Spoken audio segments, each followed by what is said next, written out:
చిరునామా. ఒక మహిళ రాజ్యాన్ని పాలిస్తే ఆ రాజ్యం ఎంత వైభవంగా విరాజిల్లుతుందో ప్రపంచానికి చూపించిన ధీర వనిత. తనను ఎదిరించిన సామంతరాజులు తనపై యుద్ధానికి వచ్చినప్పుడు వాళ్ళని ఎంతో ధైర్యంగా ఎదుర్కొని వాళ్ళని ఓడించి కాకతీయ సామ్రాజ్య గౌరవాన్ని, గొప్పతనాన్ని దశ దిశలా చాటిన యోధురాలు.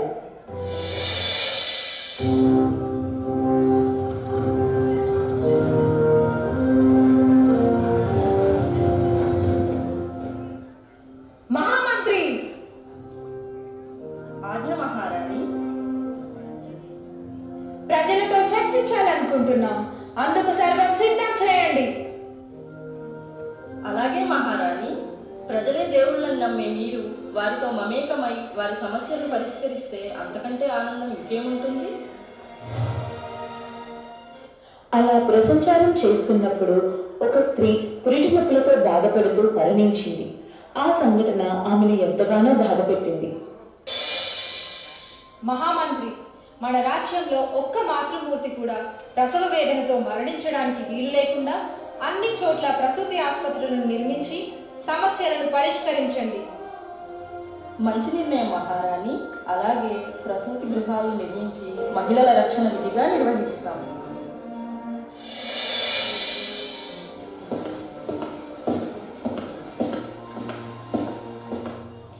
మహారాణి, నెల్లూరును పాలించిన మన్మసిద్ధి ఆస్థాన కవి అయిన తిక్కన మీ సందర్శార్థమై వేచి ఉన్నారు. తక్షణమే ప్రవేశపెట్టండి.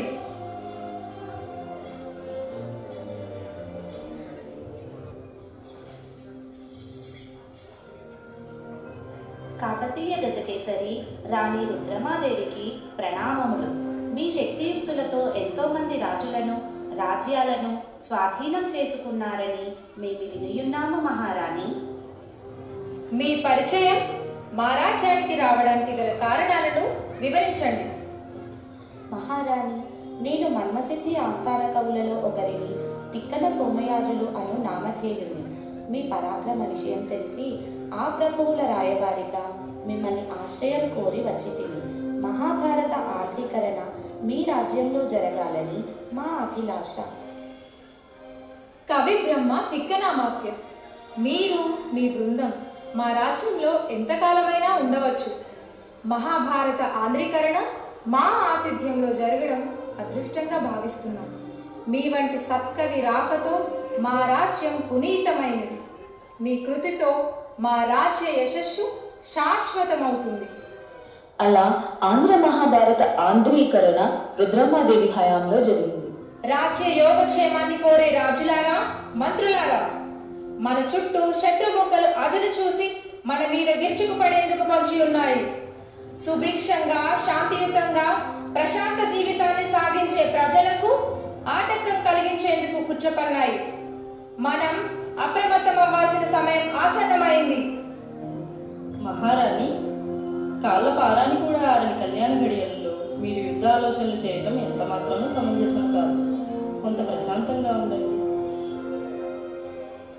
కత్తి పట్టిన చేతికి, కలం పట్టిన చేతికి విశ్రాంతి ఉండదుగా మహామంత్రి.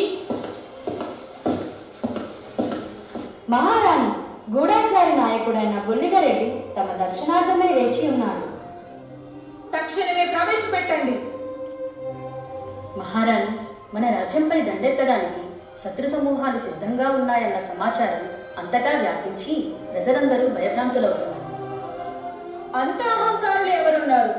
చోళులా, పాండ్యులా, వేంగిరాజులా? చెప్పండి బొల్లిగదేవా.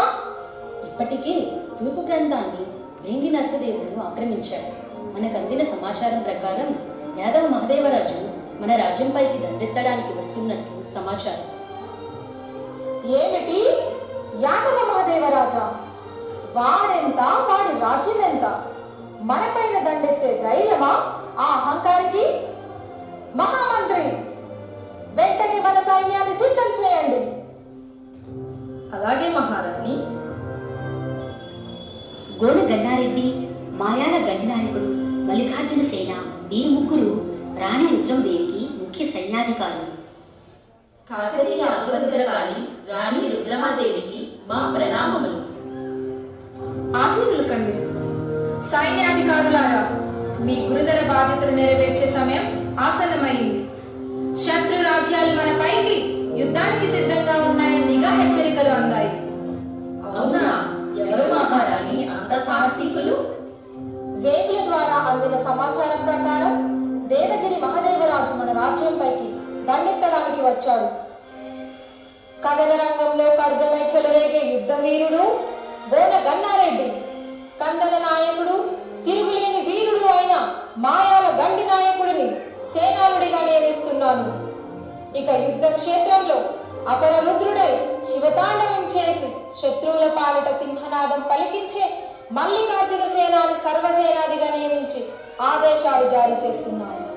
రాజ్యక్షేమం కోసం మా ప్రాణాలైనా ఫలంగా పెడతాం. పోరులో ఇక విజయమో వీర స్వర్గమో.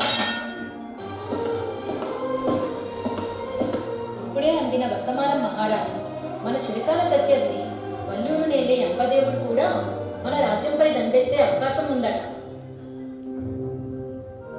రుద్రుడి చేతిలో అన్ని యుద్ధాలలో ఓడిపోయిన అంబదేవుడు కూడా అవకాశం కోసం ఎదురు చూస్తున్న సమయంలో మహదేవ నాయకుడు కాకతీయ రాజ్యంపై దండెత్తుతున్నాడని తెలిసి అతనితో చేయి కలుపుతాడు.